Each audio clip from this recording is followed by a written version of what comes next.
Tetsu is a lonely, ratchety, short-stack high schooler with a pet shape-shifting monster named Senko.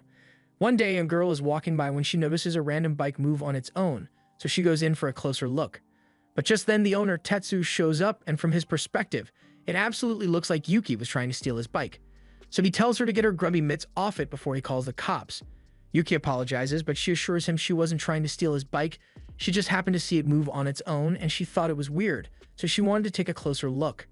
As a matter of fact, she can see an eye popping out of the seat right now, so she pokes it, and all of a sudden, the bike turns into a large monster. Understandably, she has a lot of questions, but first, Tetsu needs to make sure no one else sees Senko, so he orders Senko to turn into a panda toy to avoid suspicion. He explains the situation to her and makes her promise not to tell anyone else about his shape-shifting monster pet. All of a sudden, a random dude shows up out of nowhere, and he's got a monster as well.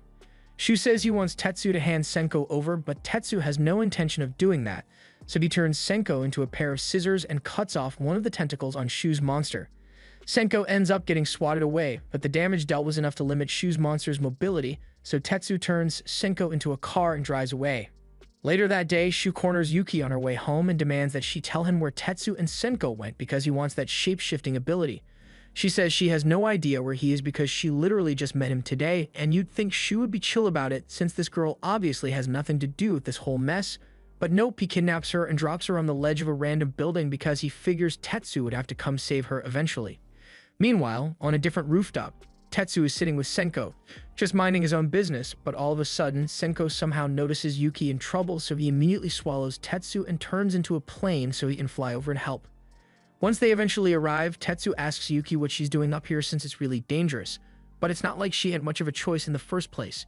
She asked him to just get her down already, but just then, a kilometer away, Shu and his monster grab a tower antenna and launch that thing at supersonic speed, right on top of Tetsu and Senko. Thankfully, the damage wasn't too severe, but Senko's arm was ripped off in the process, leaving him weakened, but a moment later, he regenerates it somehow. Shu then teleports next to Senko with his giant monster, and Yuki doesn't want to let him hurt Senko.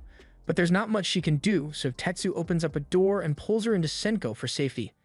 Inside, she finds Tetsu writhing in pain because in order to heal his dismembered arm, Senko apparently ate Tetsu's arm entirely, and that shit hurt like hell, so he's not going to be able to think straight, much less fight for the next few minutes. However, if they don't do something quickly, then Shu is going to devour Senko. So Yuki comes up with an idea and asks Senko to switch control from Tetsu to her. Brave choice considering the fact that she just saw Senko eat his owner's arm to heal, and while Tetsu firmly objects, despite this, control over Senko is still somehow transferred to Yuki against his will. A second later, Shu's monster grabs Tetsu and yanks him out of Senko so he can assimilate him. But he didn't realize that Yuki was still in there as well, so he swallows Senko in her whole. However, just when he thought he had finally obtained the shape-shifting ability, Yuki somehow manages to override his control from the inside, turning the monster into a giant pudding cup. She grabs Tetsu and starts waddling away in the pudding cup, but by now the military has become aware of the situation, and they are currently unloading their artillery into said pudding cup. To protect herself, Yuki ends up turning it into a walnut with a hard shell, and in the meantime, Tetsu finds and manages to detach Senko from the giant monster, but he's seen a lot smaller now, and once he is officially separated, Yuki's control shifts from the giant monster back to Senko. As a result, she regains control over the giant. He tries to get it to transform so they can escape, but since Senko is disconnected from it, it no longer has the shape-shifting ability to return to its original form. So now it's basically stuck as a walnut. Moments later, Yuki turns Senko into a baseball bat, and before Shu can react, she proceeds to crack him upside the head with it. Then, while he is unconscious, she and Tetsu cut their way out of the monster's body just as the military launches a heavy artillery bombardment on the monster, blowing through its hard shell and killing it. Yuki and Tetsu were still in the blast radius, but luckily, Senko was able to shield them from the blast. However, Yuki is still the one with control over Senko, and Tetsu is still missing an arm, so she attaches Senko to Tetsu and turns him into a replacement arm. As for Shu, he somehow managed to survive the whole ordeal and orders his pet to get him out of here so he can recover. At the same time, elsewhere in the world, two monster control agents have just received a report on their new target. It's Shu, and they both recognize him as a former agent who went rogue and stole 2 drones before disappearing. Now it's their job to bring him back, but Kanami reads a little further into the report and finds out that Shu apparently lost one of his monsters during a fight against another monster user. The file identifies Tetsu as the monster user in question, and Kanami seems to be interested in him. mostly because she thinks he is cute, but also because he could be a lead on finding Shu. After all, her satellite monsters can't locate someone with the ability to go invisible whenever he wants. Meanwhile, back at school, Tetsu is helping Yuki get a shuttlecock out of a tree with Senko, but he really wishes she'd give him control over Senko again because he's getting sick of not being able to transform him without her. Yuki tells him she's not intentionally keeping Senko away from him, but she really doesn't know how to transfer back, so until she figures it out, they are stuck like this. Later that day, Tetsu is spending some alone time on the roof when all of a sudden, Kaname and her drone land next to him. She gets out its mouth and notices that Tetsu's arm has an eye on it, so she tries to grab his arm to get a closer look, but she ends up falling on top of him. And that's when Yuki walks in. At first, it looks like something inappropriate is going on, but she knows Tetsu is way too awkward to actually have a girlfriend, so she asks him what's going on. Just then, Tsurumi peeks over the wall, and although Kaname is technically just meant to be looking for Shu, she decides to capture Tetsu first because he's interesting. Tetsu realizes they are in danger, so he tells Yuki to turn Senko into something he can fight with, but unfortunately, a blade isn't very effective against Tsurumi, so Tetsu gets slammed to the floor. Kaname demands that Tetsu tell her where Shu is, but neither he nor Yuki has any idea where Shu went, so they got nothing to tell her. Just then, Kaname feels something tugging her head, and she realizes it must be Shu, so she orders Tsurumi to fire a laser to stop him.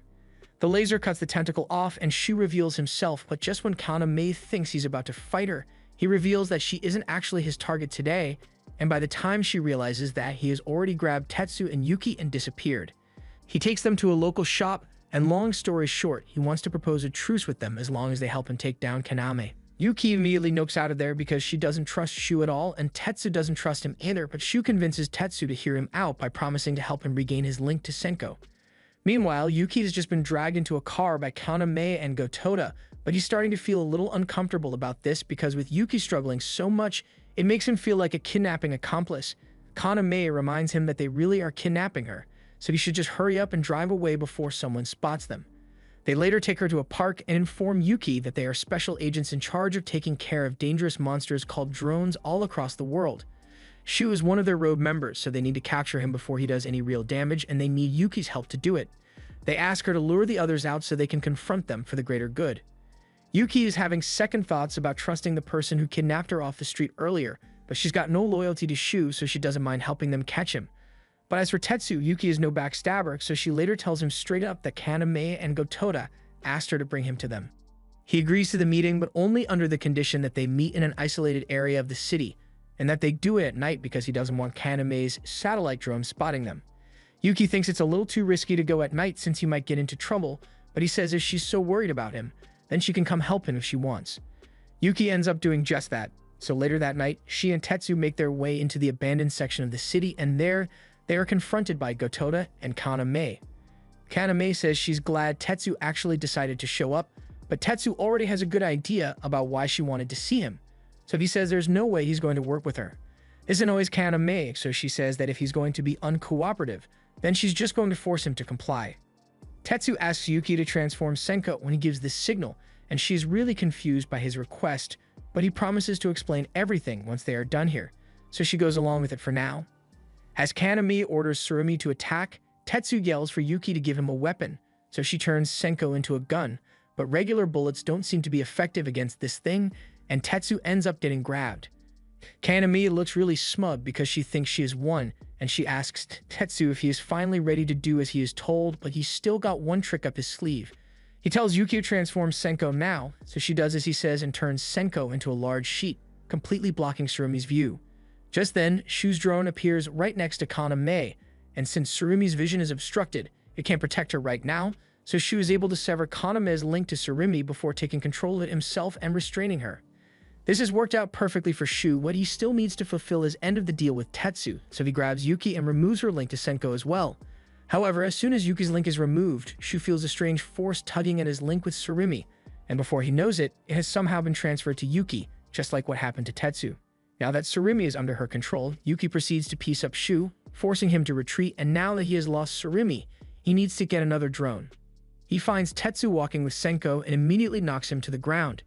Tetsu asks what his problem is, and Shu plainly tells him that he's going back on the deal they had, so he wants Tetsu to hand Senko over. Tetsu obviously refuses, and no matter how much Shu beats him up, he won't let go of Senko even if it kills him. The struggle continues until Yuki is no longer linked to Senko. Tetsu is able to re-establish his link, and from there he is locked in. Shu tries hitting him with a tentacle strike, but he slices it off by turning Senko into a blade, and after that he proceeds to staple Shu's drone to the ground before turning Senko into a cannon and blasting a hole straight through it, leaving Shu defenseless. And to finish things off, he turns Senko into a bat and he knocks the crap out of Shu's head. Tetsu then drags him back over to the others and tells them they can have Shu as long as they leave him alone, and considering the fact that their mission has been a total failure until now, they take him up on the offer. Tetsu then walks over to Yuki and asks why she had to go and take over Surimi because it's way too big to hide at school. They then take off, and Kaname is a little pissed that Yuki stole Surimi from her, but she could always ask her grandpa to get her a new one, so it doesn't bother her too much.